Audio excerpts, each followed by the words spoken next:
Hi hello welcome back to our channel. నేను మీ సాజన. ఈరోజు అయితే ఇన్స్టాగ్రామ్ యూట్యూబ్లో అయితే ఒకప్పుడైతే బాగా వైరల్ అయిన చికెన్ కారం పొడి రెసిపీ అయితే చూపించబోతున్నాను. చాలా ఈజీగా చేసేసుకోవచ్చు ఈ కారం పొడి రెసిపీ మాత్రం. ఇంకా లేట్ ఎందుకు ప్రాసెస్లోకి వెళ్ళిపోదాం. ముందుగా అయితే చికెన్లోకి ఇక్కడ నేను 1/2 కిలో చికెన్ తీసుకున్నాను. బోన్లెస్ తీసుకొని అందులో కొద్దిగా పసుపు, ఉప్పు, కొద్దిగా నిమ్మకాయ వేసుకొని ఒక అరగంట పాటు మ్యారినేషన్ చేసుకోవాలి. తర్వాత కడాయిలోకి ఒక 2 టేబుల్ స్పూన్ల ధనియాలు, 2 టేబుల్ స్పూన్ల జీలకర్ర, 1/2 టేబుల్ స్పూన్ దాకా పచ్చెనపప్పు వేసుకొని ఇవి దోరగా వేయించుకోవాలి లో ఫ్లేమ్లో. ఆ తర్వాత కాస్త నువ్వులు కూడా వేసుకొని వేయించుకోవాలి. ఆ తర్వాత దీన్ని బాగా వేయించుకున్న తర్వాత స్టవ్ ఆఫ్ చేసేసుకొని వీటిని పక్కన పెట్టేసుకోవాలి. తర్వాత అదే కడాయిలో కాస్త ఆయిల్ వేసేసుకొని బాగా హీట్ అయిన తర్వాత పొడువుగా కట్ చేసి పెట్టుకున్న ఉల్లిపాయలని వేసుకొని ఇలా మనం ఫ్రైడ్ ఆనియన్స్ అయితే రెడీ చేసుకోవాలన్నమాట.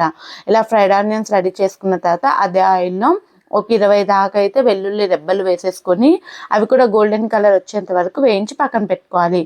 తర్వాత ఒక 10 దాకా కారం ఎండుమిర్చిని తీసుకొని అది కూడా బాగా వేగిన తర్వాత పక్కన తీసి పెట్టేసుకొని అదే ఆయిల్లో అయితే మనం మ్యారినేట్ చేసి పెట్టుకున్న చికెన్ అయితే వేసుకొని మంచి గోల్డెన్ కలర్ వచ్చేంత వరకు వేయించుకోవాలి. అది కూడా లో టు మీడియం ఫ్లేమ్ని అడ్జస్ట్ చేసుకుంటూ ఉడికించుకోవాలన్నమాట. లేదంటే బయట మనకు కలర్ చేంజ్ అయినా సరే లోపలైతే ఉడకదు. అందుకనే ఇలా నిదానంగా గోల్డెన్ కలర్ వచ్చేంత వరకు వేయించుకొని పక్కన పెట్టుకోవాలి.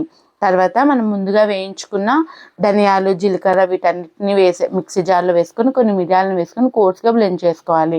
తర్వాత అందులోనే మనం వేయించి పెట్టుకున్న వెల్లుల్లి, అలానే ఎండుమిర్చి, ఫ్రైడ్ ఆనియన్స్ అన్నీ వేసేసుకొని మనకి ఒకసారి మిక్సీ చేసుకోవాలి. ఇలా మిక్సీ చేసుకున్నామంటే ఇలా అవుతుందన్నమాట ముద్దలాగా. ఆ తర్వాత మనం ఫ్రై చేసి పెట్టుకున్న చికెన్ అయితే ఇలా అయితే ఒక 2 చిన్న ముక్కలుగా కట్ చేసేసుకొని అది కూడా వేసేసుకొని 1-2 సార్లు కోర్స్గా బ్లెండ్ చేసుకోవాలి. వేసుకునేటప్పుడే కొద్దిగా ఉప్పు, కారం వేసేసుకొని ఇలా అయితే బ్లెండ్ చేసుకోవాలన్నమాట. ఇలా ఫస్ట్ టైం వేసేటప్పుడు రాదండి. ఒక 2-3 సార్లు ఇలా పల్స్ మోడ్లోకి తిప్పి మళ్ళీ వేసామంటే మనకు మంచిగా వచ్చేస్తుంది అనమాట.